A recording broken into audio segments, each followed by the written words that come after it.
Está no ar o Saúde e Ciência em Destaque, edição desta quinta-feira, nessa parceria com o Instituto de Biociências e o apoio comercial da Mega Científica. No Estúdio 2, o Haroldo Amaral recebe o nosso convidado.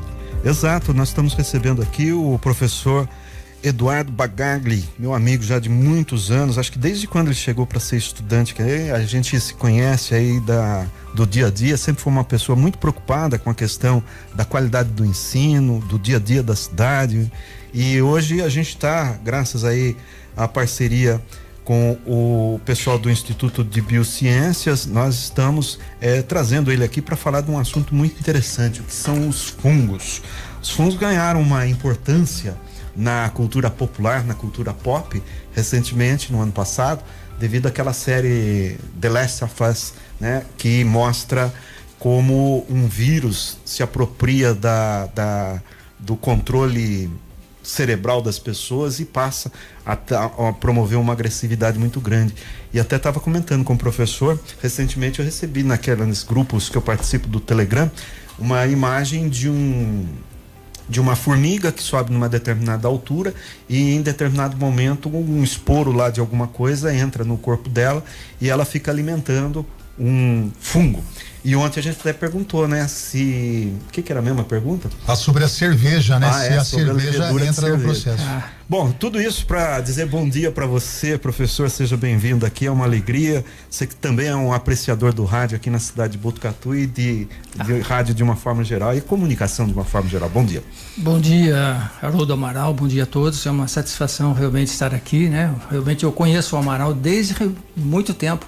Comecei a dar aula de biologia e ciências lá no IECA e eu lembro do Haroldo com esses fones de mão, um alto-falante chamando os estudantes, ele era bastante ativo. Essa foi a primeira imagem do Haroldo, foi dessa época. Eu fui diretor, né, da União Paulista e da União Brasileira dos Estudantes Secundaristas e a gente fazia umas confusões aí para atrapalhar a vida dos professores. Você não envelhece, né? Tá com a mesma cara, né? É que você é meu amigo, né? Mas você tá bem. Então, Haroldo, é uma satisfação estar aqui, né? Agradeço o convite e essa oportunidade para falar sobre os fungos, né? Que é um assunto que eu venho me envolvendo com eles nos últimos 40 anos, né? É uma vida, né? Então, realmente, enfim, é um grupo bastante interessante, os fungos, de uma certa forma, como você disse, nos últimos anos eles ganharam um pouco mais de atenção, mas historicamente, se a gente for observar, os fungos, eles não eram muito assim, não chamavam muito a atenção, né? A gente já sabia da importância deles, mas eles eram um pouco negligenciados, mas nos últimos anos, realmente, vários pontos vem assim colocando os fungos assim de uma certa forma assim acho que tinha notícias. Preconceito até, né? Porque até o hábito de consumir o fungo, que é o cogumelo, é uma coisa mais recente, não é? Não existia um preconceito em relação a isso? Olha, Haroldo, essa também é uma questão interessante. Na verdade, desde os primeiros humanos, né, eles já utilizavam alguns fungos. Inclusive, alguns até colocam assim, que dá para dizer que existem grupos humanos que são amigos micófilos, que utilizam fungos na alimentação, e existem grupos que são os micófobos, que têm medo dos fungos. E varia muito de região para região, né? Assim, aqui no nosso ambiente tropical, tido como se nós fôssemos mais micófobos. Mas isso também não é de toda a verdade. Até trouxe para você que tem os índios Yanomamis, os índios aqui da América do Sul, que têm uma relação também com os fungos, eles utilizam, e isso também vem chamando uma certa atenção, inclusive com a participação de pesquisadores, né, descrição de espécies, tendo os próprios indígenas como coautores de trabalhos. E alguns desses cogumelos, né, que é a dieta dos fungos, dos Yanomamis, também algumas cozinhas, essas altas culinária, né, em São Paulo parece que tem até restaurantes que utilizam, né, alguns desses cogumelos, e alguns desses cogumelos ocorrem aqui na nossa região e eles são realmente comestíveis, mas via de regra, assim, a América do Sul, aqui talvez a maior parte seria dentro dos micófagos, né? E já nos ambientes mais temperados, talvez eles tenham uma relação maior de uso dos fungos como alimento ou em rituais religiosos. No México, por exemplo, né, já tem uma história bastante forte de uso de cogumelos em rituais religiosos. Então, tem aquele Timothy Lerner, alguma coisa assim, que pregava o uso do LSD, inclusive a partir de cogumelos, né? Timothy Lewis, eu não lembro o nome isso dele. É um professor de Harvard, realmente, que nos anos 60, né, começou a fazer pesquisa com fungos alucinógenos, enfim, alguns americanos iam para o México e abriu isso. Então, realmente, isso gerou um certo interesse. Mas depois, esse professor foi banido da universidade, ele foi preso, mas ele continua ativo, mesmo assim, né? Ele montou comunidades. É uma história bem interessante essa professor, pessoa, mas né? o cogumelo não, os fungos de uma forma geral e suas variantes, né, a levedura, etc. Elas, qual é a história dela? Eu estava vendo aqui 6 milhões de anos. Ela é antecedente à história da própria humanidade, né? Muito antes, 1 bilhão de anos. A origem dos fungos, né? Eles são organismos bastante antigos. 1 bilhão de anos, 1 isso bilhão mesmo. de anos. Quando a vida era muito simples, ainda a vida era mais no ambiente aquático, já existiam organismos eucarióticos, porque os fungos são eucarióticos, né? Eles já têm um material genético complexo, diferente de bactérias. E a vida era mais aquática. E aí, há 500 milhões de anos, os fungos, juntamente com plantas e juntamente com alguns já vertebrados, vieram para o ambiente terrestre. Então, os fungos acompanham essa história, vamos dizer assim, de 1 bilhão de anos para cá, até um pouco mais. E depois que foram surgindo os fungos terrestres, entendeu? Então, e a gente tem ainda remanescentes desses fungos que são mais basais, né? Que inclusive vivem na água, né? São flagelados. E depois os fungos que já vieram para a Terra. E essa passagem para o ambiente terrestre, os fungos tiveram um papel muito importante na própria colonização do ambiente terrestre, ajudando as plantas. As plantas têm fungos nas raízes, que são as micorrizas, e essa associação é fundamental para aumentar a capacidade de absorção das plantas. Se a gente imaginar que no início o continente terrestre, o ambiente terrestre, o solo era muito infértil, e esses fungos foram e até hoje são importantes. São as micorrizas, alguns até falam, são os fungos a internet das plantas, porque às vezes o fungo está numa planta, ele conecta com a outra. Então é uma coisa bem interessante, né? Isso também ganhou uma certa notoriedade nesses últimos anos, esse aspecto do fungo como agentes conectores, vamos dizer, de diferentes espécies, diferentes grupos, né? Dentro do solo. A gente não vê eles assim.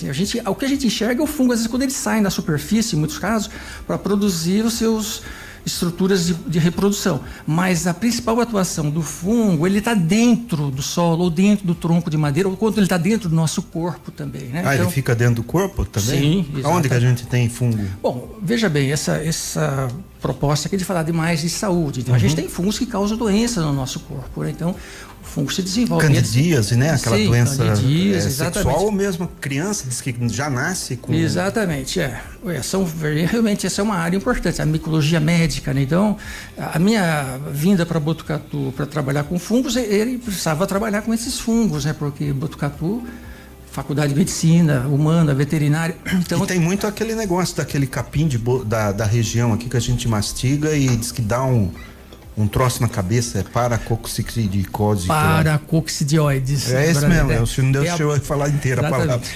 Sim, essa é uma doença, e foi esse Botucatu é uma área endêmica dessa, alguns até falam, área hiperendêmica dessa doença, paracoccidioidomicose. Não só Botucatu, estado de São Paulo, América Latina. E essa doença ocorre fundamentalmente na América Latina. Brasil, onde tem o maior número de casos. Se pensava que era por o capim na boca, né? Até hoje tem essa denominação micose do capim. Porém, o que, inclusive pesquisas que a gente participou, né? A gente pesquisou o fungo no capim. Será que ele sabe? Porque não se sabe exatamente onde esse fungo ocorre na natureza, Amaral. Em que momento exato que as pessoas se infectam. E isso é uma informação importante até para a prevenção. E uma das coisas que a gente se envolveu aqui em Botucatu foi exatamente isso, tentar elucidar aonde esse fungo ocorre. Pesquisamos nesses capins, isolamos vários fungos interessantes, mas não isolou o agente da doença. E aí, mais um pouquinho para diante disso, já uns 20 anos atrás, a gente já tinha uma informação que esse fungo ocorria nos tatus. Essa é uma outra história. E realmente, Botucatu, a gente trabalhou bastante com isso. Os tatus são reservatórios desse fungo. E o fungo que está no tatu, ele não é diferente do fungo que está no humano. Nós não sabemos se é pelo hábito de comer a carne do tatu, provavelmente não é o que vai fazer a pessoa ficar doente. Mas o fungo deve estar no ambiente, na poeira ali, e seguramente ele deve estar ali. E talvez a forma de infecção que ocorra no tatu talvez seja semelhante àquela que ocorre no humano. Mas ainda a gente sabe que, no caso, o tatu é reservatório desse fungo que você mencionou, que é o paracoccidioides. Professor Eduardo Bagagli, e no caso, só mamíferos, as espécies mamíferas adquirem essa relação com o fungo ou os répteis também? Todos os organismos têm relação com os fungos, porque uma característica dos fungos, Amaral, é que eles precisam buscar o alimento. Eles são eucariotos, aliás, os fungos são mais próximos dos eucariotos? Você tá falando eucariotos, existem as bactérias. Bactérias são procarióticas. O material genético é uma diferença muito, é um cromossomo único circular. Já os eucariotos, o material genético fica na forma de cromossomos lineares, vários cromossomos, e esses cromossomos que têm um núcleo, uma membrana, como nós, as plantas. Então, são os organismos ditos superiores, eles têm uma complexidade maior. Então, os fungos são eucariotos. E você perguntou se só o homem. Não, os fungos, como eles precisam obter o alimento semelhante aos animais, e os fungos são mais próximos de animais, porque achava-se que os fungos fossem um tipo de vegetais. Durante muito tempo se pensou isso, mas à medida que foram surgindo mais dados, evidências e principalmente dados de biologia molecular, se viu que os fungos eles são mais próximos de animais do que vegetais. Quando a gente fala que eles surgiram 1 bilhão de anos atrás, é o mesmo ancestral que deu uma outra vertente, o que foi dar origem aos animais. E os fungos, Haroldo, eles precisam de buscar o alimento. E como que eles fazem? Interagindo de uma forma muito íntima, quer seja com a matéria orgânica morta, né? Vai decompor um tronco de madeira, ou crescendo em matéria orgânica no solo, ou mesmo organismos vivos. E eles vão se interagir e eles têm uma interação muito íntima. O fungo é como se dizer assim, ele cresce no próprio alimento. Diferente do animal que tem digestão, caça, né? E ele locomove, mas o fungo ele precisa viver no próprio alimento. Então isso gera uma relação biológica diferente.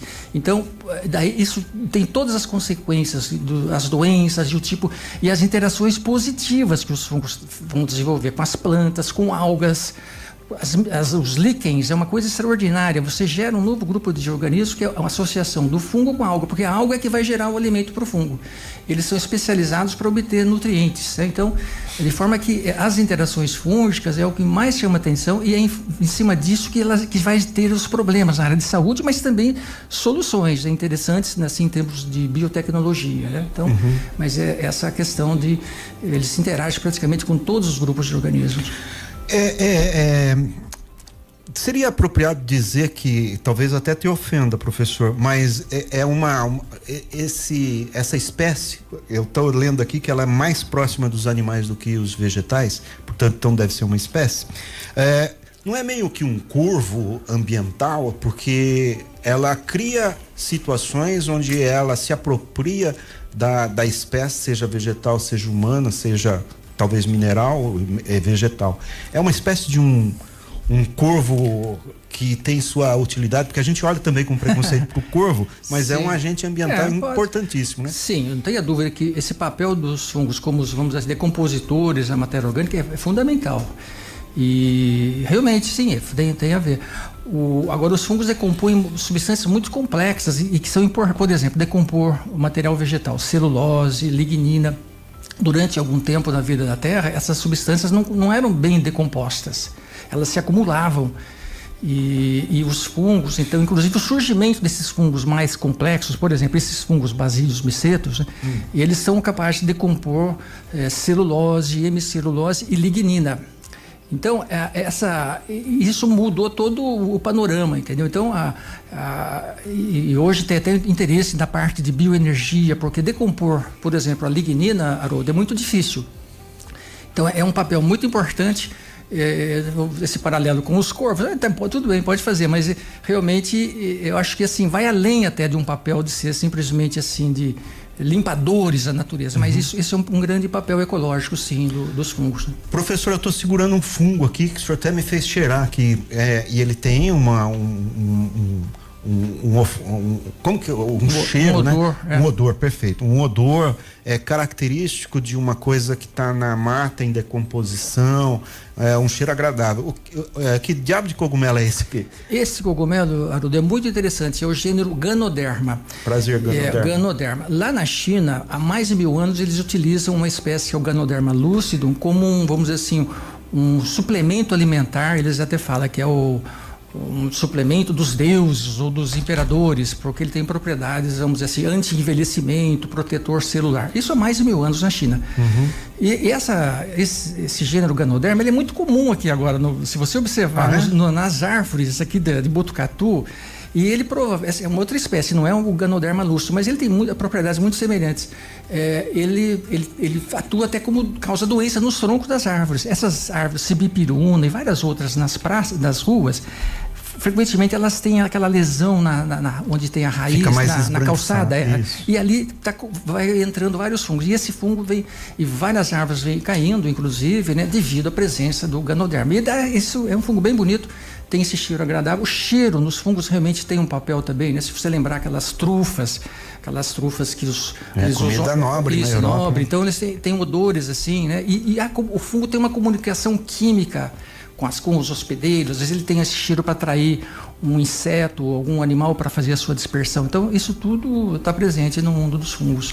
O fungo faz mais bem ou mais mal para a nossa espécie, ser humano? Se a gente fizer um traçado, a gente tem muito mais exemplos dos fungos sendo benéficos, muito mais. É lógico que a espécie humana, a gente acaba se dedicando, né, aos problemas. Nós somos extremamente antropocêntricos, as doenças humanas, coisas assim, doenças nas plantas, né? Mas quando você vai ver com um pouco mais de atenção o número de exemplos assim em que os fungos têm um papel positivo, né, como a gente falou, decompondo matéria orgânica, aumentando a fertilidade do solo, e várias outras circunstâncias que os fungos são úteis, né, controlando pragas, enfim. Então a gente tem um número muito maior de exemplos dos fungos atuando positivamente. Uhum. E em relação àquele filme, eu achei muito interessante até essa história tem até uma ilustração aqui, não sei se vai dar pra gente mostrar, mas a gente tem aqui como é que chama aquele negócio que pula lá? Um grilo sendo comido aqui pelo fungo, né? Essa parte que parece como é que chama? Um palito de fósforo aí, já é o fungo se aproveitando da estrutura cadavérica de um inseto, é isso? Sim, esse palito de fósforo que você está vendo realmente é a estrutura que o fungo está produzindo de reprodução sexuada. Na verdade, o fungo já contaminou o inseto quando ele estava em outro momento. Você falou do exemplo das formigas, né? Antes da nossa conversa. Então a formiga ela é contaminada pelo fungo, esporos microscópicos, o fungo já coloniza o interior do inseto, nesses casos, e ele não mata o fungo. Por isso que fala o fungo zumbi. Ele muda o comportamento. E o fungo, inclusive, tem essa propriedade, ele manipula o comportamento do inseto. De que forma? Por exemplo, no caso das formigas. A formiga tende a andar no solo, mas o fungo, então, a formiga fica um pouco abestalhada, vamos dizer assim, e ela tem hábito de subir em algumas local mais alto. Quando ela sobe, ela tem aquele ferrão, ela trava aquele ferrão, e aí que o fungo acaba de matar aí solta essa estrutura que você viu que parece uma cabeça de fósforo. Então isso aí é uma estrutura, a gente chama isso de ascoma, né? É estrutura de reprodução sexuada. No caso é um fungo ascomiceto. Aquilo que você falou do tronco das árvores é essa imagem aqui. Aí são líquens, exatamente. Que é o que a gente falou que já está acontecendo, né? Cibiperu, essas coisas todas, né? Não, mas ele não é aqui o Ganoderma. Não, isso aí, isso que você está vendo, essas manchas pretas e esverdeadas, são líquens. Os líquens, Haroldo, também eles são muito presentes. Quando você abre a janela da sua casa, assim que você tiver um telhado, aquilo que você vê grudado nos telhados, nas rochas, são líquens. Eles ocupam esses locais que outros organismos não vão conseguir ocupar. Então, ou seja, a associação, o fungo mais a alga é que dá a força. Porque a alga, ela pega a energia do sol. E o fungo, ele é muito eficiente para absorver nutrientes do solo e até do ar. E eles se juntam e formam um novo ser. E eles ocupam um outro nicho ecológico, né, em cima de uma rocha.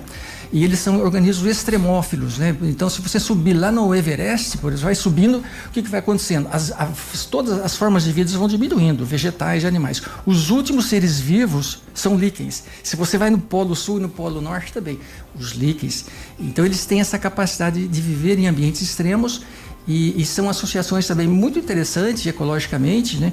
E outra coisa é que os líquens representam uma fonte interessante de novos produtos, porque eles produzem açúcares diferentes, óleos essenciais diferentes. Tem utilidade na indústria de alimentação, nas suas variáveis. Até porque eu estava vendo, assim... Antibióticos. Talvez, por ser ignorante sobre o assunto, a estrutura dos fungos meio que se assemelha às estruturas celulares, né? Ela tem uma característica de formato muito parecido com célula, né? Sim, tem vários. Os fungos vão desde formas bastante simples, né, microscópicas, né? A célula fúngica, ela é bem pequena e ele vai desde, vamos dizer assim, uma célula arredondada, tem vida independente, né, que são as leveduras, né, como a levedura do pão, né, da cerveja. E você tem os fungos que se organizam na forma de fios. Essa é uma outra forma muito também, vamos dizer assim, eficiente de interação com o substrato. Porque os fios, Haroldo, ele tem uma alta relação de superfície com o ambiente. Imagina as raízes das plantas, é toda ramificada. Quanto mais ramificado, você tem uma interação com o ambiente maior. E o fungo precisa dessa interação, a gente já falou, eles precisam interagir com o substrato. Então a gente tem formas que são, vamos dizer assim, mais arredondadas, celulares, como você falou aí, né? A levedura da cerveja, a levedura da cândida, né? Que a gente até comentou. E você tem os fungos que ficam nessa forma de hifas, né? Ou seja, existe uma certa simplicidade dos fungos que eles evoluíram no sentido de uma simplicidade morfológica, mas com uma grande eficiência, vamos dizer assim, bioquímica, de degradar o substrato, produzir enzimas degradativas e produzir moléculas diferentes, né? Nós falamos, como é que o fungo manipula o comportamento do inseto? Ele produz substâncias, e essas substâncias, inclusive, será que elas têm utilidade para tratar uma doença neurológica? Provavelmente sim. Então, o fungo, por exemplo, manipula o inseto. Como é que o fungo mantém um inseto? Quando ele infecta o inseto, o inseto tem um sistema imunológico. E o fungo tem que lidar com isso. E o fungo, então, produz substâncias também para lidar com o sistema imunológico do inseto. E, por exemplo, uma droga importantíssima que até hoje é utilizada, que é a ciclosporina, ela é utilizada para diminuir a rejeição dos transplantes. Ela foi extraída de um fungo que causa doença nos insetos. E é uma substância única, diferente, porque essas substâncias são produzidas, tem uma maquinaria bioquímica diferenciada nos fungos para produzir essas substâncias, como ciclosporina, micotoxinas, antibióticos, enfim, droga, é porque elas são produzidas para atuar no hospedeiro. E isso gera medicamentos novos. Pois é, eu queria entrar nesse assunto, mas estou até com medo de conduzir a pergunta pelo seguinte, porque pode levar a uma incompreensão maldosa, né? Nós temos aí o Elon Musk falando de Neurolinks e tal. Você falando aí com esse entusiasmo todo a respeito dos fungos, etc. E considerando que ela tem uma estrutura de funcionamento, de repente, se a gente soubesse sintetizar e materializar alguns detalhes aí a respeito da sua estrutura e considerar todo esse esforço que ela faz para se apoderar e sobreviver, ela pode também lá no futuro ser um instrumento para algumas doenças, digamos, degenerativas, de comportamento, de movimento, não pode ser, não? É possível, sim. Os fungos realmente têm um potencial grande. Nós estamos na situação hipotética agora, né, professor? Isso realmente, né, assim, de materiais, né, ou mesmo para uso como biomateriais, né? Se você vê esse fungo, ele é leve, né? Já que ele secou, leve, ele tem uma resistência e existem pesquisas, assim, até empresas já que estão produzindo, por exemplo, biomateriais à base de fungos. Então, couro, né? Ao invés de você ter que ter um animal, então você você cultiva um fungo, né? Ele produz essa trama de filamento, você usa um substrato simples, né, de restos vegetais, aí você tem um processo de prensamento daquilo e ele tem flexibilidade e ele tem resistência. Então, são couros sintéticos. Uhum. Já tem tênis produzido, né, bolsa de grife, inclusive. Então, isso também deu uma certa visibilidade nessa parte biotecnológica. Tem vários tipos de coisas. Então, produzir embalagens, sabe aquela embalagem para você? Já existe isso em andamento? Já existe, veja bem, tudo são empresas inovadoras, né? Mas acredito que algumas delas já está conseguindo se manter. Então, é uma área que vem crescendo. Os fungos, né, para produzir não só substâncias, vamos dizer assim, na medicina, mas biomateriais. Agora, isso que você falou do Elon Musk de alguma coisa do cérebro, Neurolink, isso eu não saberia dizer exatamente, eu confesso que isso não... Mas realmente os fungos têm versatilidades incríveis aí, né, para uso. Assim. Tem muita utilidade, né? Bom, professor, nós vamos passagem comercial agora, são 9h. Nós estamos aqui conversando com o professor Eduardo Bagarli, que é lá do Departamento de Química da Faculdade do Instituto de Biociências de Botucatu, e com o apoio da Mega Científica, do Instituto de Biociências, com a produção aqui do Leandro Rocha e da Maria Luísa Bergamasco. Nós vamos a uma passagem comercial e voltamos na sequência, e você pode encaminhar questões aqui para os nossos entrevistados no telefone 99901-1035. Jornal da Clube Gente. Responsabilidade na informação. Jornalismo levado a sério. Jornal da Clube Gente. Você já conhece a Mega Científica? Empresa que é referência quando o assunto é produtos laboratoriais e hospitalares. Uma equipe experiente e atenciosa, pronta para equipar o seu consultório médico, laboratório ou para atender demandas veterinárias. Mega Científica, há mais de 25 anos conectando ciência e saúde. Avenida Deputado Dante Delmanto, 1470. Entre em contato 38820908. Conheça mais sobre os produtos através do site megacientifica.com.br.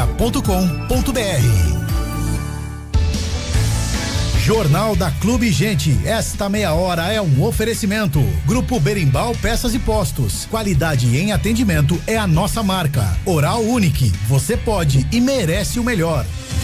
A Clube FM apresenta Saúde e Ciência em Destaque. Saúde e Ciência em Destaque. Oferecimento Mega Científica, produtos laboratoriais e hospitalares. Ligue 38820908. 9h03 aqui na Clube, no Jornal da Clube Gente. Toda quinta-feira tem Saúde e Ciência em Destaque. Hoje tem mais um bate-papo aqui falando sobre fungos. Haroldo Amaral.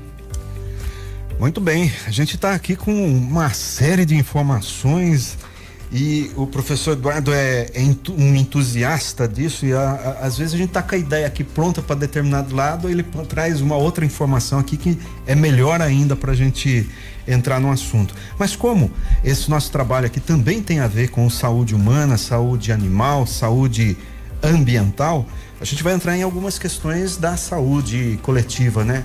O fungo atinge a gente de qualquer forma, né? Por exemplo, micose na unha é um fungo, né? De vez em quando a gente põe um vinagre e funciona, mas às vezes não, né? Às vezes não funciona, normalmente não funciona, exatamente. Então, realmente os fungos chegam até o homem, né? E causam doenças, né? São as micoses. E essas micoses vão desde micoses, vamos dizer assim, simples, relativamente simples. A gente dá para fazer várias classificações das micoses, né? Mas então micose superficial, o fungo fica no tecido morto, vamos dizer assim, né? Caspa é uma espécie de fungo, não é? É um fungo, sim, realmente tem uma espécie de fungo que ele induz isso, a malacésia. Então você tem fungos que ficam nessa, inclusive aquela micose de praia, que aquelas manchas. Então o fungo fica numa parte praticamente morta da pele e o corpo nem produz uma resposta imunológica, que a gente poderia ver pelo vermelhidão. Então seria um fungo bem na parte externa. Aí você já tem alguns fungos que já se instalam no tecido vivo, mas ainda no tecido cutâneo, mas já tem vermelhidão. E aí a gente tem uma frequência grande, só que esses fungos não comprometem o estado geral do indivíduo. Então essas micoses cutâneas, o famoso pé de atleta, aquelas micoses que a gente pega de gato, de cachorro, que dá esses vermelhidões. Então é um grupo de fungos, inclusive, Amaral, que gosta de utilizar a queratina. A nossa pele é uma proteína muito insolúvel, queratina, que está no cabelo, nos pelos, na pele. E esses fungos são especializados em utilizar a queratina. Mas aí tem já um outro grupo de fungos, que esses dois primeiros que eu falei, superficial e cutâneo, você pega por contato e um transmite para o outro. Mas aí você tem um grupo de fungos que já fica mais no tecido interno, que é o subcutâneo, e já vai ter uma lesão muito ulcerada, e normalmente é adquirido por traumatismo. E a gente está vivendo uma hiperepidemia de uma doença desse tipo, que é a esporotricose, transmitida por gatos. O gato tem essa doença. Eu já ouvi falar mesmo disso. E ele transmite, ele arranha. Então, e tem outros exemplos, mas é isso. E aí o último grupo são as micoses sistêmicas, que o fungo fica dentro do seu corpo, do pulmão para o cérebro. E aí é onde a pessoa pode ir a óbito. Esse que é o grupo principal. Uhum. E aí, Haroldo, vai desde esses fungos que a gente já comentou, do paracoccidioides, que é o micose, né? Que a pessoa inala, vai no pulmão, ele se dissemina. Mas você tem um outro grupo que a gente chama as micoses oportunistas, que é o que mais cresce no mundo hoje. Por quê? Porque elas crescem na medida que a medicina evolui. Então a pessoa faz um transplante, precisa tomar uma droga imunossupressora. Aquele fungo que só estava ali no certo equilíbrio, ele pode causar uma doença sistêmica. Então, essas infecções, então, a gente fala, oportunista, realmente é um problema, e elas vêm ganhando atenção, porque essas outras micoses, assim, a gente fala, são micoses dos países pobres, da ausência da medicina, de países temperados. Falta de saneamento. Falta de saneamento. Então, a gente sempre, aliás, a micologia, as doenças eram associadas como doença de terceiro mundo, micoses da pobreza, da ausência da medicina. Mas nos últimos 20 anos, vem aumentando essas micoses ditas oportunistas, que exatamente, elas estão associadas ao progresso da medicina. Transplantados, imunossuprimidos, advento da AIDS, HIV, que predispõe, então, e isso no mundo todo, e realmente é um problema muito sério, e elas só aumentam, né? Inclusive, as pessoas vivem mais, né? A criança prematura também consegue aquelas incubadoras. Então, esse grupo está susceptível às infecções fúngicas e é difícil o tratamento. E esses fungos prejudiciais à saúde, com essas mudanças climáticas, a gente está observando, hoje mesmo estava vendo no Twitter, numa região próxima lá da Arábia Saudita, onde era só deserto, agora está nascendo, como que chama aquele negocinho verdinho que você falou que... Algas. Não, líquens. Dos fungos que quando a gente abre a janela, a gente vê os líquens. Líquens verdes em determinado tipo de vegetação, em montanhas. A questão ambiental, a gente está passando por uma mudança que parece que só há 500, 600 anos houve uma situação de grande problemas ambientais no mundo, né, em função da ocupação dos espaços, e agora a gente está vendo de novo uma hiperpopulação, espaços cada dia menores, e o senhor falou da questão do ambiente. Com a mudança de temperatura, o tempo ficando mais quente ou alterando, em algum momento esses fungos podem se aproveitar e agregar, porque geralmente a gente ouve falar de fungo no pulmão, fungo no estômago, fungo no cérebro, no olho. Sim. Provavelmente sim, e já tem alguns exemplos, né, de que isso está acontecendo, né, que tem uma levedura, você falou da Candida albicans, que a gente já tem na nossa, né, no nosso microbioma, mas tem outras espécies de Cândida que têm surgido e essas outras espécies, inclusive, o tratamento é mais difícil, elas às vezes são normalmente já resistentes aos antifúngicos. E tem uma que surgiu agora recentemente, que é a Candida auris, né? E essa Cândida vem sendo apontada como antibiótico resolve. Exatamente. E ela surgiu em vários pontos do globo terrestre, super resistentes, e uma das explicações é essa, é um exemplo de uma levedura que surgiu em várias regiões, multiresistente, provavelmente devido a esse aquecimento global. Então, é provável que sim. É óbvio que tem muita especulação ainda, mas eu acredito que isso vai ser uma coisa que a gente vai ter que lidar. Mudanças ambientais vai mudar, porque o fungo...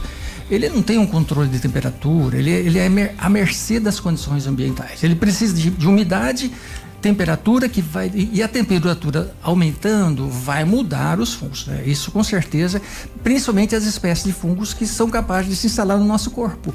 Porque a temperatura de 35, 37 graus, a maioria dos fungos que vivem aqui no nosso ambiente não se desenvolve. Eles crescem nas paredes, no solo, acima de 30 graus eles não... Mas os fungos oportunistas, os patogênicos, todos desenvolvem a 37 graus. Tem um fungo que é o Aspergillus fumigatus, ele está muito presente em matéria orgânica e ele cresce em temperatura de 42 graus. E ele é um dos principais agentes causador de infecções oportunistas. E muita gente morre no mundo todo devido, por exemplo, à aspergilose, né? Isso. O senhor falou aí a respeito daquele negócio que a gente pega na praia lá, como é que chama mesmo? A micose de praia, pitiríase versicolor. Isso. Muito se diz, né, que isso em função de não se secar direito, tem controle desses fungos mais agressivos, tem como controlar individualmente ou coletivamente? Tem, por exemplo, esses fungos, né, esse da micose da praia, pitiríase versicolor, ele é um fungo praticamente assim de interesse mais estético. Tudo indica que a gente já vive com ele na pele, garoto, no couro cabeludo, é o mesmo do que está às vezes no couro cabeludo, né, que pode causar até a caspa. Ou a carequice. Só que você vive num certo equilíbrio. E aí quando você toma o sol, ele né, revela às vezes, ou então ele realmente passa a se multiplicar em maior quantidade, né? Quando ele está com aquelas manchas, se você faz um raspado ali, olha, você vai ver muito fungo e ele quebrou aquele contrato de boa coexistência. Ele está realmente, que a gente fala, numa condição de patogênese. Mas só que ele só fica na pele. Agora, uma pessoa imunossuprimida, esse é outro detalhe interessante. Esses mesmos fungos que causam essas coisas, vamos dizer assim, sem muita gravidade, mas um paciente imunossuprimido pode desenvolver uma infecção sistêmica por esse fungo da micose de praia, por esse do couro cabeludo. Inclusive, Haroldo, uma outra coisa, fungos e câncer, né? Recentemente surgiram os trabalhos em que esse fungo ele pode se instalar dentro do tumor e aí parece que os pacientes vão mais a óbito, esse gênero Malassezia. Então tem trabalhos, ainda não precisa observar, olhar, mas o fato é que o fungo ele fica no tecido tumoral e parece que a evolução é mais grave. É o mesmo Malassezia. E tem também os aspergilos que eles estão vendo associado ao tumor. Porque os fungos, a gente vive no mundo dos fungos, né? Mas em algumas circunstâncias ele quebra aquele, vamos dizer, o contrato de viver pacificamente com o nosso organismo. E esses fungos, né? A gente falou de esporos. Imagino que eles também estejam no ar. A gente respira isso aí? Sim, respira. Nesse exato momento nós estamos inalando alguns esporos de fungos, com certeza. E inclusive assim, um ambiente como esse aqui, talvez, né, essa parede tem como chama isso, se tiver umidade, se tiver matéria orgânica, o fungo se desenvolve. E inclusive tem aquela síndrome do edifício doente. Então, às vezes, prédios que você tem uma circulação de ar que não é muito boa. Tem aplicação na engenharia também? Tem, ou você desenvolve alguns esporos de fungos ali, as pessoas passam a ter rinites alérgicas, processos de febre. Crianças podem ter um quadro mais grave. Tem um caso bem interessante que aconteceu nos Estados Unidos. As crianças passaram a ter uma síndrome pulmonar hemorrágica, e era devido aos fungos que viviam nas paredes, né? Então, enfim, e a gente está inalando esporos, mas a maioria desses fungos do ambiente, eles vivem, se desenvolvem bem até 30 graus. Mas tem alguns que desenvolvem temperatura alta. Só que nós temos um sistema imune vigilante sobre isso, né? Então, são microscópicos e a gente, no ambiente aqui, com certeza, e tem um número X de esporos que é tido como saudável, inclusive por ambientes fechados, um shopping center, coisa assim, qual o mínimo tolerável. Existe até portarias da Anvisa de quanto que isso pode ter, né? Mas se você vai numa indústria farmacêutica, por exemplo, onde vai envasar os medicamentos, tem que ser 0, eles têm que ter um controle muito rigoroso, porque também tem o histórico de que alguns fungos contaminam ali o material e isso dá problema muito sério. Bom, a gente está falando de dois extremos, né? Uma que em determinado momento o fungo é bom e outro que o fungo é ruim, e outros que eles são oportunistas. Existem quantos tipos de fungo por aí? Entre os comestíveis, entre os médicos, clínicos? Boa pergunta, Haroldo. A ciência micológica, ela tem descrito com nome, né, a gente fala, reconhecido pela ciência, cerca de 120 mil, 150 mil espécies de fungos. Mas quanto que existe na natureza? Não se sabe até hoje. E tem estimativa que fala, não, tem 1 milhão, é de 2 a 5 milhões de espécies. Então veja que a gente identificada é menos de 10%. Mas são espécies que estão em algum lugar, não estão causando problema. A gente conhece aquelas que são mais evidentes e as que causam problema. Então a gente não conhece praticamente da grande diversidade dos fungos na natureza, a gente não conhece nem 10%. A estimativa, tem método científico para fazer essa estimativa, é que tenha de 3 a 5 milhões de espécies fúngicas. E a gente reconhece apenas 100 mil, vamos dizer assim, grosso modo. E eu imagino que os primeiros fungos a serem conhecidos, leveduras, surgiram ali pelos lados dos fabricantes de cerveja, né? A região do Iraque, Egito, aquela coisa toda. Porque a gente, quando fala de fungo, tem o pão, que você citou agora há pouco. O leite também tem, né? Quando ele passa por aquele processo de fermentação, aquilo lá é o quê? Aí tem bactérias e tem também algumas leveduras. Por exemplo, aquele kefir, né? Um produto, ele realmente reconheceu a mistura de vários e tem leveduras. O iogurte tradicional são bactérias, mas alguns produtos aí tem fungos. Agora você falou da cerveja, né? Realmente, desde que o homem passou a fazer agricultura, viver em cidades, ele já começou a ter alguns usos, né? Então a Saccharomyces... O primeiro esterco dele, que ele deve ter notado a reação a favor da evolução da planta, deve ter sido a levedura, né? A hora que ele viu lá, esse negocinho meio branco aqui, deve estar fazendo bem. A levedura foi um caso assim, a fermentação da cerveja. Foi uma coisa que meio acaso, porque a levedura, provavelmente eles produziam, né, fontes cereais, né? Então, e aí quando contaminava, né, a levedura, o que ela faz? Ela fermenta e ela produz o álcool. Então o álcool ajuda a preservar. Então, e isso foi talvez assim, mas isso foi por simples, eles não tinham noção do que tinha. Isso aconteceu por acaso, mas algumas pessoas tinham um ritual todo para fazer a cerveja. Normalmente eram as mulheres que dominavam isso, ou aqueles monges, eles punham aqueles umas dornas de fermentação dentro do solo, fazia alguns rituais, porque eles achavam que era uma coisa dos deuses que mandavam para eles. E foi assim que foi fermentando a cerveja, o vinho, né? E o álcool, né? Nós somos uma sociedade que a gente é muito ligado no álcool. Inclusive, eles acham que o álcool foi importante para diminuir as tensões, para a coesão social. Então, quando a gente fala dos fungos controlando a mente, né? A gente falou do fungo controlando a mente das formigas, os fungos zumbis, mas a gente tem vários outros exemplos de o fungo realmente manipulando o comportamento humano, vamos dizer assim, né? O álcool é um deles. Existe um outro exemplo interessante, Haroldo, também no alimento, os fungos que contaminavam os cereais, o trigo, o centeio, e fazia-se o pão contendo um pedacinho do fungo, porque ele parece o grão do centeio, mas é o fungo. E ele produzia uma alucinação, são os alcaloides do ergot, que inclusive o LSD foi derivado dele. Então ele tinha efeitos alucinatórios, né? E tem alguns episódios muito interessantes, né, que eu até anotei aqui para falar para você, que aconteceu na França, por exemplo, em 1518, se vocês procurarem no Wikipédia, né, a dança da morte ou a praga da dança, por exemplo, de julho a setembro de 1518, eles tiveram um surto coletivo, e era mais das mulheres, né? E elas começavam a dançar, e eles não sabiam, e alguns morriam, inclusive, não paravam. E achavam que eram bruxarias, coisas assim. Mas hoje a interpretação é que elas estavam se intoxicando dos alcaloides do ergot, esses que dá no grão do centeio. As bruxas de Salem, que tem até filme nos Estados Unidos também, afetando mais as mulheres também, acusadas de bruxarias. E elas teve todo um processo, elas têm documentos, elas foram queimadas. E ao que tudo indica também era o efeito dos alcaloides do ergot, porque ele mexe no sistema nervoso central, ele contrai a musculatura lisa, a pessoa tem uma sensação de queimação no corpo, e, enfim. Hoje se produz medicamentos em cima dos alcaloides do ergot. Quem tem enxaqueca, né, eu de vez em quando tem um medicamento que é derivado disso, porque ele faz a vasocontração, né, e isso ajuda a resolver a enxaqueca. Então são históricos assim interessantes do homem primitivo tendo uso de fungos e esses efeitos assim interessantes, né?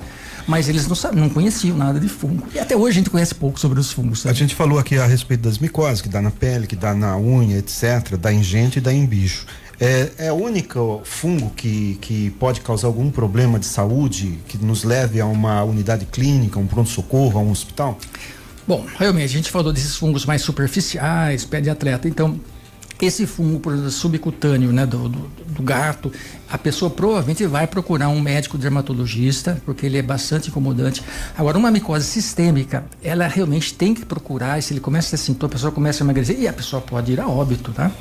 Então, aí precisa sim ir para o médico e realmente as pessoas vão a óbito dessa doença, Haroldo. E são doenças ainda que o diagnóstico demora para se fazer. A medicina, às vezes, ela não pensa em infecções bacterianas, pensa que a pessoa tem uma tuberculose, né, demora e aí tem uma paracoccidioidomicose. Ou então tem uma histoplasmose.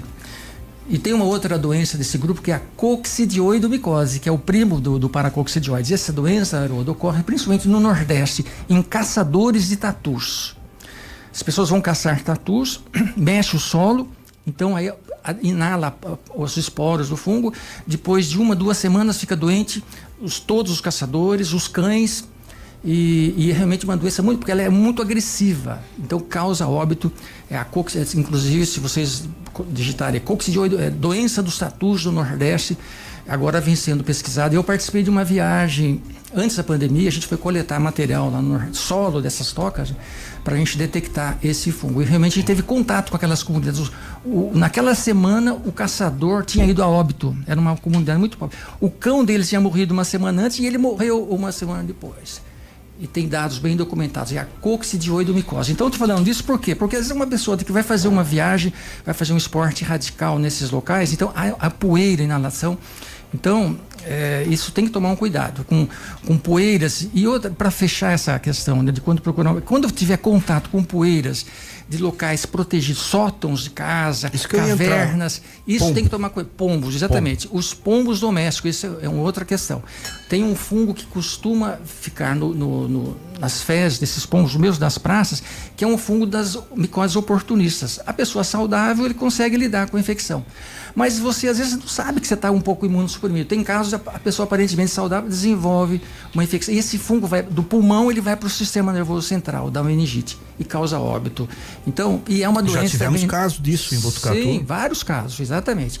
Tem cidades que começam a ter problema, vários casos. A pessoa sara, mas tem uma sequela, fica cego. Eu conheci pessoa que ficou, sabe, porque ele dá uma lesão no sistema nervoso central e atuou no. Então, realmente assim. Cuidados que é importante ter. Poeiras, onde tem poeiras com fezes de pombos, fezes de aves, fezes de morcego. Isso é sempre. Se a pessoa teve um contato com isso, passou a ter alguma febre, é bom que procure um médico. Né? Professor, uma coisa interessante, você deve saber que a nossa região é uma grande produtora de frango de corte, né? E tem aqueles galinheiros lá, aquelas granjas, o ambiente onde eles ficam. E de vez em quando a gente vê lá um trabalho, a gente é informado, a gente não vê, eu nunca vi uma granja de perto, mas a gente percebe que de vez em quando tem um negócio, uma luz muito forte que passa em determinados lugares, diz que é para matar uns patogênicos, alguma coisa. Estou imaginando que é fungo ou coisa que o valha. E é relatado, de acordo com a legislação trabalhista, que os trabalhadores de granjas desenvolvem muitos problemas respiratórios, advindo de fungo ou desses primos do fungo. Veja bem, tem fungos, sim, ali vai ter, mas não vai ter só fungos, né? Vai ter ácaros, vai ter várias outras coisas. E realmente, ácaro não é fungo. Não, ácaro já estamos falando do grupo dos insetos, né? Aliás, fungos e insetos tem umas coisas, uns encontros, a gente já falou das formigas, mas tem outros encontros interessantes, porque eles são organismos muito abundantes, né? Então, de forma que não teria como eles não se encontrarem. Mas então, nesse ambiente de produção de frangos, né? Fezes, aquela poeira, aquilo realmente está. Eu acho que hoje o manejo é de uma forma até aproveitar isso de uma forma para que, mas realmente é uma doença assim profissional. Eu já vi casos de pessoas, uma época em que se produzia também a cana de açúcar e aquele bagaço era acumulado, fermentava, as pessoas também desenvolviam uma síndrome pulmonar devido à exposição da partícula e da presença de fungos. Então isso realmente é uma coisa assim que isso que você está dizendo é um problema, né? Acredito que hoje seja um pouco mais. Eles aproveitam, né, esses resíduos ao invés de hoje eles queimam ou usam. Vira energia, né? Vira energia. Professor Eduardo, e no caso, o que é uma micose sistêmica por fungos endêmicos? Você fez um parágrafo especial aqui das questões regionais, né? É exatamente isso que a gente falou, a micose do capim, o Paracoccidioides, a histoplasmose, que é o fungo das cavernas, que fica nas fezes de morcegos, de aves, e o coccidioides, que é esse que ele fica lá no Nordeste. A gente fala micoses sistêmicas endêmicos, por quê, Haroldo? Porque esses fungos, eles têm uma distribuição geográfica localizada. Então ele ocorre, por exemplo, Botucatu é uma área endêmica, América do Sul, ele não ocorre na Europa, ele não ocorre no Japão. Então, isso porque o fungo tem uma biogeografia bem definida, ele fica em alguns locais, ele está na natureza e ele tem um potencial de virulência muito grande. Eles são, por isso eu falei, são patógenos primários. A pessoa inala o fungo e ele pode causar doença no que a gente chama de um paciente, um hospedeiro imunocompetente. Porque os oportunistas têm que ter um oportunismo, mas esses fungos, Haroldo, eles são patógenos primários, né? E eles têm essa característica de viver em regiões bem definidas, entendeu? Então, no Nordeste é o coccidioides. Botucatu, estado de São Paulo, várias regiões do Brasil, hoje nessas regiões de avanço da fronteira agrícola, Rondônia, norte de Tocantins, também está tendo muito paracoccidioidomicose, onde eles começam a distribuir, derrubar a mata e fazer agricultura, começa a ter bastante casos de paracoccidioidomicose. Na semana passada, professor, nós tivemos aqui com uma colega sua, a professora Gislene, que a gente tratou do trato intestinal, né? Sim. Tem fungo, tem levedura no intestino? Boa pergunta essa, então. Isso existe também, não é no mesmo, talvez, intensidade, quantidade do que as bactérias, mas existe sim. Inclusive, a gente falou dessa malacésia, tem as cândidas, também vivem sim no trato gastrointestinal. Não se sabe se elas já estão ali, ou é por um processo de transitório, mas também estão presentes sim no trato gastrointestinal. A gente já falou no couro cabeludo, na pele, tem algumas dessas leveduras. É uma forma assim de microbioma também. também, né? E quando a criança nasce, tem aquele sapinho, determinado momento o homem e mulher pega a cândida, que é uma irritação nos órgãos sexuais. Isso é um fungo, é uma levedura, Fungo. tem a ver? Sim, exatamente. A Cândida albicans. É a cândida. A Cândida albicans já tem um histórico, vamos dizer assim, e já está há muito tempo coexistindo com o homem. Realmente, praticamente todo mundo tem. E quando nasce, se a criança, alguma criança mais prematura, ela tende a desenvolver o sapinho. Então, ou seja, faz parte da microbiota. No corpo, né? Fica aquele negócio no corpo. E tem um outro fungo interessante também, dizer que já desde que nasce, é um fungo que só agora vem sendo mais estudado, Haroldo, que ele fica dentro dos alvéolos pulmonar, que é o Pneumocystis gyrovese. Prazer. Exatamente, é um nome bem estranho. É Pneumocystis carini. Por que foi pouco conhecido? Porque esse fungo ele é tão especializado para viver dentro dos alvéolos dos mamíferos, vamos dizer assim, que logo que você nasce, provavelmente você se contamina. E ele fica dentro do seu alvéolo, mas num equilíbrio. E por que é pouco conhecido? Esse fungo, ele se especializou em viver ali. Se você colocar esse fungo para crescer no meio de cultura, para estudar no laboratório, ele não cresce. Ele só se desenvolve naquele micronicho. E, está no equilíbrio, mas quando o paciente está imunossuprimido, por exemplo, durante a AIDS, nos primeiros anos das AIDS, as pessoas morriam principalmente de uma pneumonia causada por o pneumocystis. Era uma pneumonia por uma pneumocistose. E ele é um fungo, inclusive, achava que nem era fungo, porque você não cultiva. Então, ele é um fungo, inclusive parente. Ele é um subgrupo diferente das cândidas, vamos dizer assim, ele é do mesmo grupo dos ascomicetos, mas também é um exemplo de que você, logo ao nascer, ao que tudo indica, você se contamina por ele e vai viver com, né? E o humano tem um pneumocystis, cada espécie de macaco tem um próprio, ao que tudo indica, né? Então é um outro exemplo também que aparentemente pode viver em equilíbrio, mas causa problemas, e muita gente, e até hoje, a pneumocistose, quando a pessoa está imunossuprimida. Quando o senhor fala em imunossuprimido, a gente está falando das micoses sistêmicas oportunistas. Quais são elas? Olha, é uma lista que só vem aumentando. As candidíases, né? Aspergilose. O que é aspergilose? Aspergilose são esses fungos que ficam no ambiente, produzem hifas e eles produzem muito esporos. Então, tipo da formiga lá. Isso, é filamentoso. Então, a aspergilose realmente é bastante sério, viu, Haroldo? E diferente, só que ele cresce na forma de hifas. Então, as leveduras crescem células individualizadas, mais facilmente ela dissemina no seu corpo, porque ela vai pelo seu trajeto linfático, né? Agora, imagine um fungo filamentoso. Do seu pulmão, ele produz aquela estrutura que é uma estrutura micelar. Ele vai ficar só no local? Muitos ficam só no local, mas ele solta pedacinhos também e dissemina. E uma característica desses fungos, Haroldo, é que eles tendem a ocupar áreas do nosso corpo áreas que já estão existentes. Uma caverna pulmonar, por exemplo, a pessoa teve uma tuberculose e ficou uma caverna no pulmão, ele pode se instalar naquele local, colonizar. E outra característica, invasão de vasos. O fungo ele produz aquelas hifas, imagina, como se fosse um chumaçozinho de um algodão, aquelas hifas, e ele obstrui os vasos e dá um acidente vascular, então os aspergiloses. E tem outras micoses oportunistas também a lista vem aumentando, né? Como a gente falou, elas aumentam na medida que a medicina evolui. Tá? Professor, a gente está abordando muito a questão de saúde humana e saúde animal, mas a gente também tem, você mesmo trouxe aqui, um negócio, dois exemplos, né?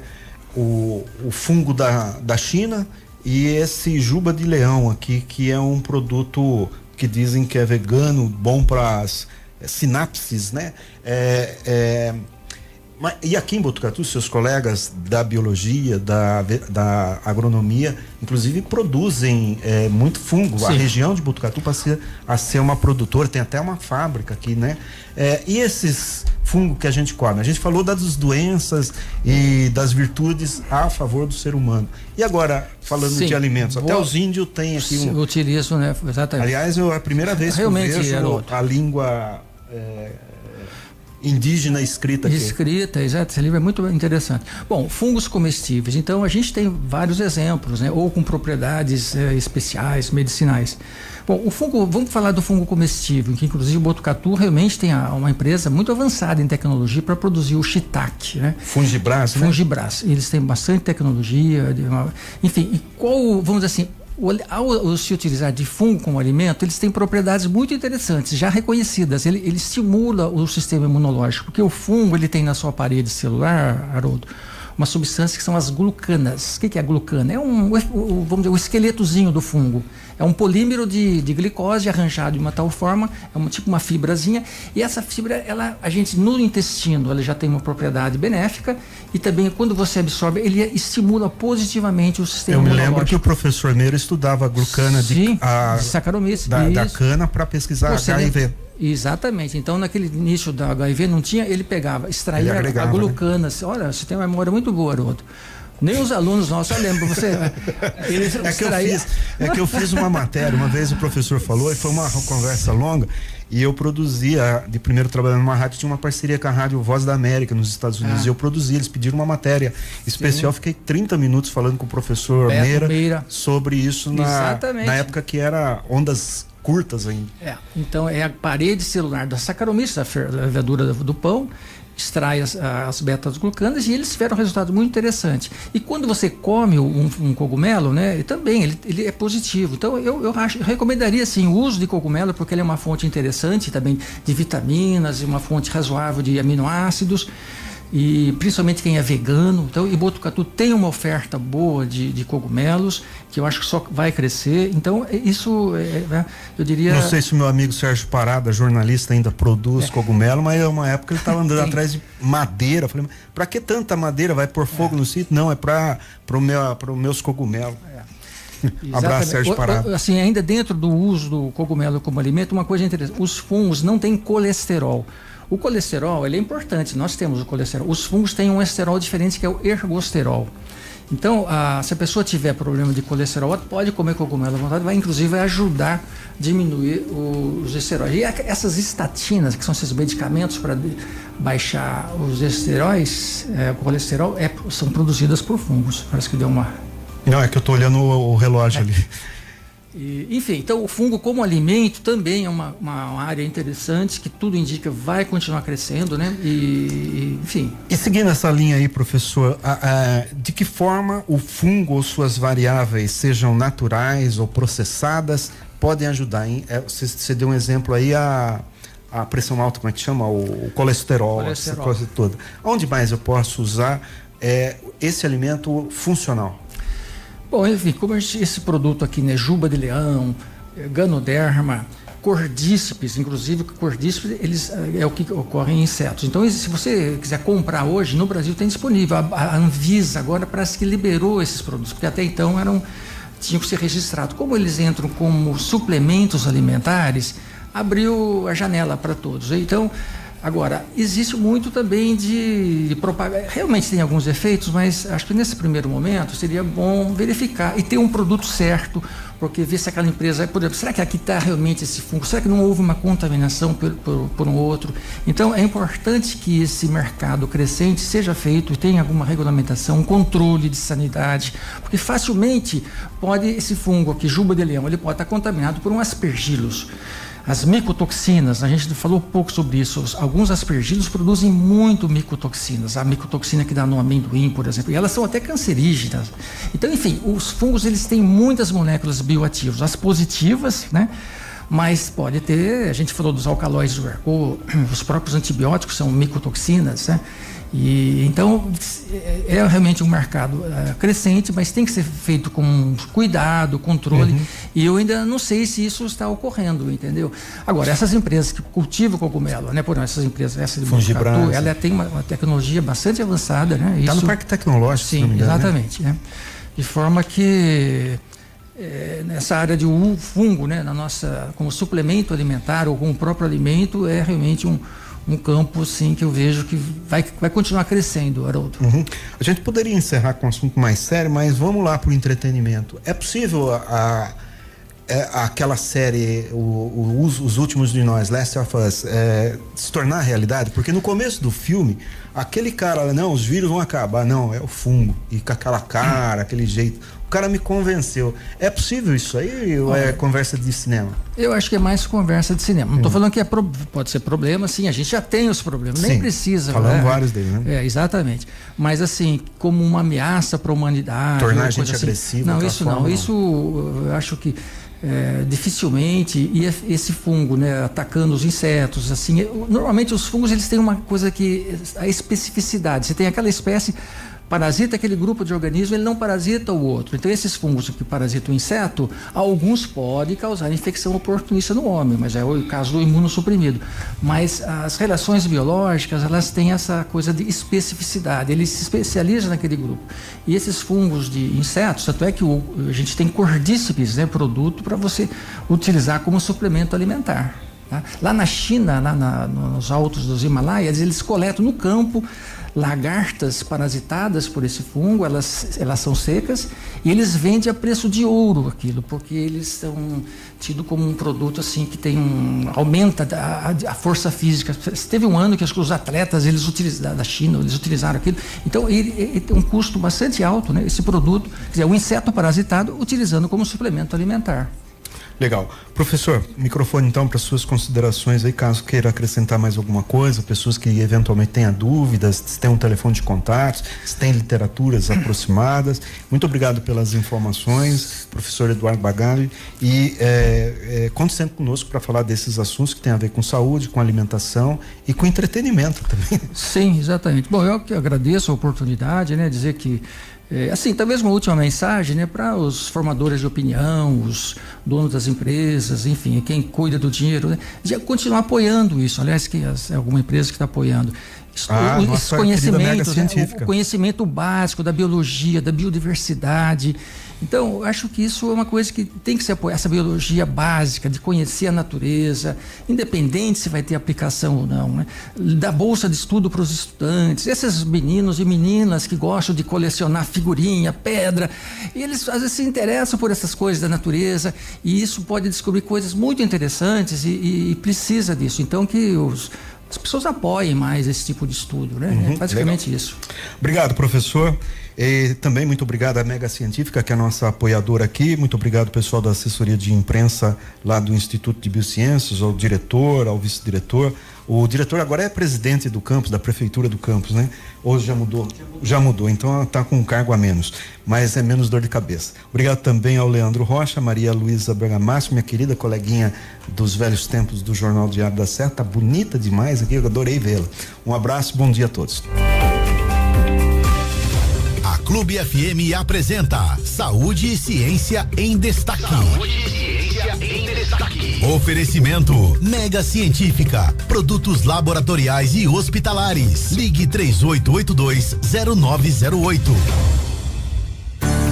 Você já conhece a Mega Científica? Empresa que é referência quando o assunto é produtos laboratoriais e hospitalares. Uma equipe experiente e atenciosa, pronta para equipar o seu consultório médico, laboratório ou para atender demandas veterinárias. Mega Científica, há mais de 25 anos conectando ciência e saúde. Avenida Deputado Dante Delmanto, 1470. Entre em contato 3882-0908. Conheça mais sobre os produtos através do site megacientifica.com.br.